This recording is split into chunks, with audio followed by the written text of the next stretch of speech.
दोस्तों आज हम शुगर इंडस्ट्री के बारे में बात करेंगे और उस इंडस्ट्री में कौन से ऐसे स्टॉक्स है जिनमें अभी भी प्राइस अप्रिसिएशन का काफ़ी चांसेस है और इस इंडस्ट्री में ऐसा क्या हो गया कि जबरदस्त टेलविंड्स है सेक्टर में। और आज का वीडियो मैं मेरे चाचा जी को डेडिकेट करना चाहता हूँ who lost his life in the pandemic a few days back। तो पहला कंपनी का फाइनेंशियल्स का बात करें तो उसका ओपीएम यानी operating profit margin has been around 15% on an average in the last 2 years और उसका सीएफओ यानी cash flow from operations has been positive और केपेक्स यानी कैपिटल एक्सपेंडिचर करने के बाद इसका एफसीएफ यानी free cash flow has also been positive. That is a very good sign. Debt equity ratio का बात करें तो दैट इज 0.6 और इसका receivable days is less than a month, it is around 25 days और इसका working capital is around 7 months। Return on equity in the past 4 years has been on an average around 25% और ROCE यानी Return on Capital Employed has been around 15%। Since ये कंपनी sugar industry को belong करता है इसलिए क्या आपको पता है कि 80% of sugar is produce from sugarcane and sugar beet globally और इंडिया में तो majority is actually produced from sugar cane only। और profitability of the companies is actually based on the revenue which is derived from sugar and its byproducts which are ethanol and energy। अब ये sugar cane farmer से खरीदा जाता है to produce sugarcane juice and bagasse as the byproduct which is further processed to generate power। और ये जो power यानी इलेक्ट्रिसिटी जो जनरेट होता है वो बेसिकली कैप्टिव कंजम्पशन में काम आता है यानी खुद के कंजम्पशन के लिए और बाकी मार्केट में बेच दिया जाता है। और ये जो शुगरकेन जूस है ये फर्दर प्रोसेस किया जाता है to produce sugar and molasses जो बेसिकली मार्केट में डायरेक्टली बेच दिया जाता है या it is actually further processed in the distillery to produce ethanol. और ये जो एथेनॉल है it can be used as industrial alcohol जो केमिकल कंपनीज के काम आता है या it can be used as potable alcohol of a fuel grade ethanol which can be used for blending with fuel। अब 50% of the global production basically इन 4 जगह से आता है, ब्राज़ील, इंडिया, यूरोपियन यूनियन और चाइना। और यहाँ Brazil is actually the largest producer and exporter of sugar in the world। और globally अगला 10 साल में शुगर का कंजम्पशन मेनली डेवलपिंग कंट्री से आएगा, डेवलप कंट्री से नहीं। इनफैक्ट वहां तो शुगर का कंजम्पशन एक्चुअली डिक्लाइन हो रहा है। In fact it is expected that the largest increase in sugar cane consumption will be actually from India followed by Indonesia, China और फिर पाकिस्तान। काफी डेवलप कंट्रीज तो टैक्स लगा दे ऑन कैलोरी शुगरी प्रोडक्ट्स और इसमें सबसे पहला कंट्री था मेक्सिको जो 2014 में लगा दिया था। और इसके पीछे सबसे बड़ा कारण था increase risk of diabetes, heart disease और tooth decay। और India is the second largest producer and consumer of sugar in the world। In fact 5 crore farmers and their families depends on sugar। और क्या आपको पता है the most profitable crop of all is actually sugar cane only। Second number में आता है combination of cotton plus wheat और तीसरा नंबर में आता है paddy plus wheat।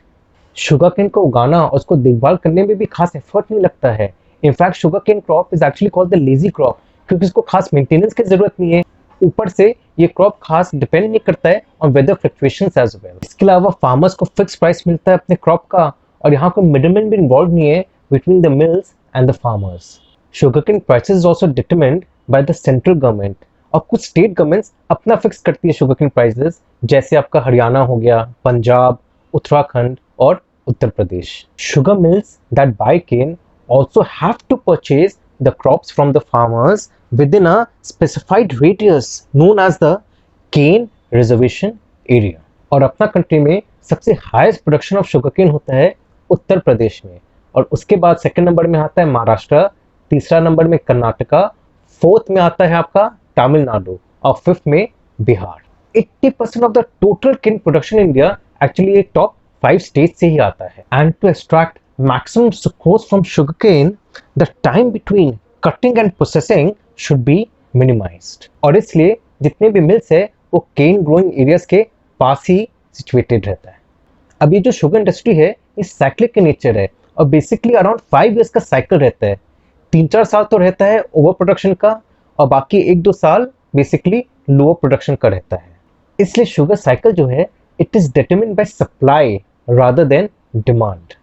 अब साइकिल इस तरह शुरू होता है कि पहले ओवर प्रोडक्शन होता है शुगर का, which results in lower profitability of the sugar mills. और सिंस फार्मर्स को टाइमली पेमेंट नहीं मिलता है तो वो भी क्या करते हैं ना, basically they actually switch to other crops, क्योंकि अब देखते हैं कि भाई शुगर केन प्रोड्यूस करके तो खास फायदा नहीं हो रहा है, और उस कारण से शुगर केन का प्रोडक्शन डाउन हो जाता है, जिसके कारण शुगर का प्रोडक्शन लो हो जाता है।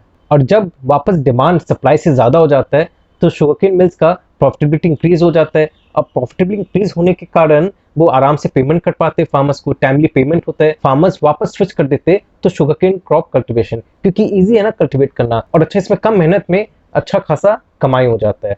तो यहाँ वापस अब कल्टिवेशन इंक्रीज होता है तो वापस शुगर केन का प्रोडक्शन आउटस्ट्रिप कर जाते हैं डिमांड से, फिर वापस प्रॉफिटेबिलिटी कम होता है और वही साइकिल चलते रहता है। तो इस तरह से इट कीप्स गोइंग।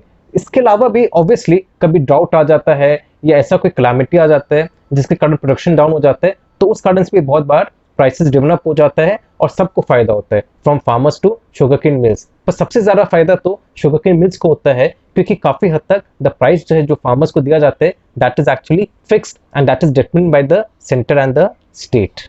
और since sugar cane accounts for 2/3 of the price of the sugar, इसलिए rising cane cost and declining sugar prices leads to reduced profitability for the mills and increase in farmer arrears।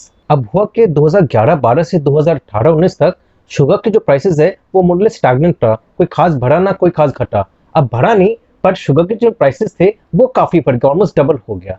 Actually it is determined by the central and the state government. तो sugar के prices नहीं बढ़े, पर उसका raw material sugar cane का prices double हो गया, जिस कारण से शुगर मिल्स को बहुत नुकसान हो रहा था और फार्मर्स को फायदा हो रहा था कि उनको डबल प्राइस मिल रहा था। इसलिए over production of sugar cane हो रहा था, जिस कारण से डिमांड तो खास था ही नहीं, पर सप्लाई जबरदस्त था, और उस कारण से जो शुगर मिल्स थे उनको काफी नुकसान हो रहा था। उनके इन्वेंटरीज बिल्डअप होते जा रहे थे, उनको खरीदना तो पड़ रहा था। इनफैक्ट उनका cost of production was then actually the price which they are getting from the market. उनको कुछ फायदा नहीं हो रहा था, उनको नुकसान ही हो रहा था, इसलिए फार्मर्स को भी टाइमली पेमेंट नहीं कर पा रहे थे। और 2018-19 में तो इतना बुरा हाल हो गया था शुगर मिल्स का कि फरवरी 2019 में सेंट्रल गवर्नमेंट को इंटरवीन करना पड़ा। अराउंड 10,500 करोड़ ये actually as a soft loan दिया गया तो शुगर मिल्स, ताकि वो पेमेंट ढंग से कर पाए फार्मर्स को। और क्या पहले तो जो बफर स्टॉक है यानी ओवर प्रोडक्शन ऑफ शुगर, वो भी बेसिकली ये जो मिल्स है उनको ही रखना पड़ता था, which is not in the case of जैसे राइट व्हीट जिसके बफर स्टॉक्स है वो गवर्नमेंट रखती है, and actually it done by the food corporation of India. पर यहाँ ऐसा बात नहीं था। वो अलग बात है, गवर्नमेंट ऑब्वियसली रिइंबर्स करती थी on view of interest expense and also the insurance and the storage expense. जैसे इंटरेस्ट का बेसिकली 12% देती थी शुगर मिल्स को, और जो स्टोरेज एक्सपेंस है वो भी 1.5% देती थी, depending on the value of actual sugar और actual expenditure whichever is lower. अब आप सोच रहे होंगे कि जब डोमेस्टिक प्रोडक्शन हाई हो जाता है, कंजप्शन इतना नहीं रहता है, तो बाहर एक्सपोर्ट कर सकती है। बट प्रॉब्लम क्या है, कम्पिटिटिव प्राइस है बाहर का मार्केट में और इंडिया उसको बीट नहीं कर पाती है। और उसके पीछे सबसे बड़ा कारण है कि शुगर केन प्राइसेस इंडिया में बहुत आए हैं। In fact it is double than that of Brazil. अब देखिए, in spite of being the second largest producer of sugar in the world, actually exports के मामले में सिर्फ 6% of the entire world's exports of sugar is actually contributed by India. अब due to high season and stocks of sugar season 2019-20, the government approved a transport subsidy of rupees 10.5 per kg of sugar exported। अब ये जो export subsidies के कारण sugar mills को फायदा जरूर हो रहा है, अब वो आराम से एक्सपोर्ट कर पा रहे, इंटरनेशनल प्राइसेस का कम्पीट कर पा रहे। पर यहाँ के Brazil which is the highest exporter of sugar, वो बेसिकली कंप्लेन कर दिए इन द WTO यानी वर्ल्ड ट्रेड ऑर्गेनाइजेशन में कि Indian government excessive government support दे रही है to the sugar mills to basically boost the sugar exports from the country। पर इस कारण से शुगर स्टॉक्स भागे नहीं है। सबसे बड़ा कारण रहा है the change in the policy of the government with regard to ethanol। अब ethanol is a high octane fuel which is mainly used for fuel additive। Diverting sugarcane juice to produce ethanol is a very common practice around the world। पर India में ऐसा नहीं हो रहा था। एक तो शुगरकेन प्राइसेस ज्यादा थे, ऊपर से लग रहा था कि भाई कोई फूड क्रॉप को क्यों डाइवर्ट करे टू मेक फूल, वो सही नहीं लग रहा था, इसलिए गवर्नमेंट अलाउ नहीं कर रही थी। पर अब गवर्नमेंट चेंज कर दी अपना पॉलिसी, और दूसरा गवर्नमेंट चाह भी रही कि क्रूड में क्या एथनॉल मिक्स होने से क्रूड का इंपोर्ट में भी काफी राहत मिलेगा गवर्नमेंट को। इनफैक्ट सबसे ज्यादा पैसा तो गवर्नमेंट का क्रूड इंपोर्ट में ही लगता है, तो यहाँ भी गवर्नमेंट चाह रही है कि फायदा हो, इसलिए गवर्नमेंट भी चाह रही है कि जो शुगर मिल्स है वो इथनॉल का प्रोडक्शन ज्यादा बढ़ाए। अब गवर्नमेंट चाह रही है कम से कम 20% का इथनॉल ब्लेंडिंग हो विद फ्यूल। अब अगर वैसा होता है तभी शुगर कंपनीज को काफ़ी फायदा होगा, क्योंकि शुगर से मच बेटर इनको प्राइसेस मिल रहे हैं ऑन द इथनॉल। दूसरा बात क्या हुआ कि इंटरनेशनली शुगर का प्राइसेस बहुत बढ़े हुए, पिछले 4 साल में अभी सबसे हाईएस्ट है। और इसके पीछे सबसे बड़ा कारण क्या हुआ, ब्राजील में प्रोडक्शन ऑफ शुगर में काफी डिक्लाइन हुआ है, क्योंकि उसके शुगर के जो फील्ड्स थे वो काफी डैमेज हो गए due to dry weather. Thailand जो second highest exporter of sugar है, वहां भी प्रोडक्शन ड्रॉप हो गया क्योंकि वहां ड्राउट आ गया। और हुआ क्या, the top exporters of sugar, ये दोनों कंट्री में सिंस प्रोडक्शन काफी ड्रॉप हो गया, सिंस के शुगर फील्ड्स काफी अफेक्ट हुए, तो प्राइसेस ऑफ शुगर बढ़ गया, क्योंकि डेफिनेटली डिमांड ज्यादा है भी फिलहाल सप्लाई से। अब देखिए, combination of various factors such as shortages in global market, export subsidies and favorable ethanol policy and government support has been working actually in the favor of the sugar industry। अब देखिए कितना दिन चलता है, क्योंकि देखिए इवेंचुअली ये cyclic industry तो है, पर इस बार हो सकता है साइकिल थोड़ा लंबा चले, हो सकता है शुगर स्टॉक्स के इस बार प्राइसेस काफी समय तक बढ़ते रहे, but is not necessary. Very important कि आप सही टाइम पे साइकिल में घुसे, क्योंकि अगर आप टॉप ऑफ द साइकिल में घुसोगे तब आपका हो सकता है अच्छा खासा नुकसान हो, क्योंकि साइक्लिंग इंडस्ट्री में सबसे बड़ा प्रॉब्लम यही होता है कि if you enter the stock at the wrong price, तब जब प्राइस वहां से गिरता है तो फटाफट गिरता भी है। तो बहुत इंपॉर्टेंट है कि आप सही टाइम पे एंटर करें। तो दोस्तों, कंपनी का नाम है बलराम चीनी मिल्स। इस कंपनी को सबसे बड़ा फायदा ये है कि इसका जो डेट है वो काफी अंडर कंट्रोल है। बाकी जो कंपनीज है शुगर इंडस्ट्री में, उनका डेट काफी हाई है, तो उनका interest coverage also not good enough. तो क्या प्रॉब्लम आएगा, जब डाउन साइकिल होगा तब उनको मेजर प्रॉब्लम आएगा, क्योंकि इंटरेस्ट जो एलिमेंट है उसके लिए भी उनके पास प्रॉपर कैश फ्लोज नहीं आ पा रहा है कि इंटरेस्ट को भी चुका पाए ढंग से। इसलिए यहाँ इस कंपनी को वो सब प्रॉब्लम्स फेस नहीं करना होगा। एक और रीजन है कि शुगर का डाउन साइकिल में ये कंपनी इतना इम्पैक्ट नहीं होगा, क्योंकि it has got better operating efficiencies, ऊपर से इंटीग्रेटेड नेचर ऑफ ऑपरेशंस है, और thirdly it is an increasing contribution from its distillery segment as well. Risk का बात करें, सबसे बड़ा तो रिस्क ये है कि अगेंस्ट द साइक्लिंग इंडस्ट्री तक ओवर प्रोडक्शन हो जाएगा, इफ इट्स आउटस्ट्रिप्स डिमांड, तो वही प्रॉब्लम आ जाएगा कि अगर कंपनी ढंग से पेमेंट नहीं कर पाएगी फार्मर्स को, कि उसका जो प्रोडक्शन का जो कॉस्ट है it will be higher than actually the price is going to realise by selling the sugar. तो अगेन ये सब कंपनीज का प्रॉफिट भी घटेगा, इनके स्टॉक प्राइसेस भी प्लमट होगा। So that's how it is, since it is cyclic, तो एक बार बढ़ता है और फिर वापस घट जाता है। तो बहुत इंपॉर्टेंट है कि सब साइक्लिक स्टॉक्स में आप सही टाइम पे एंटर करें और सही टाइम पे एग्जिट भी करें। आगे बढ़ने के पहले ये भी बता दूं कि अगर आप मेरा मॉडल पोर्टफोलियो ऑफ 25 स्टॉक्स के बारे में जानना चाहते हैं तो it is an annual subscription of 15,000 यानी 15,000 सालाना। इसके अलावा एक और स्कीम है जहां मैं आपको 15 स्टॉक के बारे में बताऊंगा, and that will be 10,000 rupees annual subscription charge. बाकी डिटेल्स के लिए आप नीचे डिस्प्ले ईमेल एड्रेस या मेरे फोन नंबर पे कॉन्टैक्ट कर सकते हैं।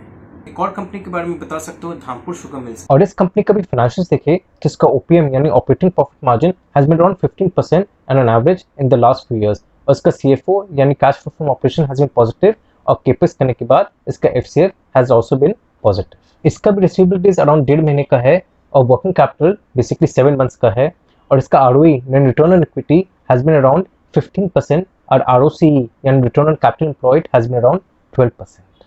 और इसका भी इंटीग्रेटेड बिजनेस है with sugar, distillery and power divisions. ये कंपनी भी बढ़िया है, पर इसका मैं सबसे बड़ा प्रॉब्लम क्या है, इसके डेट लेवल्स है वो थोड़ा हाई है और इंटरेस्ट कवरेज थोड़ा लो है। देखिए अभी तो अप स्विंग है साइकिल में, इसलिए कोई प्रॉब्लम नहीं होगा, आप किसी में भी लगा लो, दोनों में भी लगा लो। इसके अलावा एक और कंपनी में लगा सकते हो जिसको मैंने कवर किया था पिछले वीडियो में, जरूर देखिएगा। वो कंपनी भी बहुत अच्छा काम कर रही है और हो सकता है वो स्टॉक से आपको जबरदस्त रिटर्न्स मिले। In fact the highest returns you might get from that stock compare to other stocks in the sugar industry. अगर आपको मेरा वीडियो अच्छा लगा तो लाइक और सब्सक्राइब जरूर करेगा, और इसी तरह के मैं और इंटरेस्टिंग वीडियोस आपके सामने लाता रहूंगा। Thank you very much.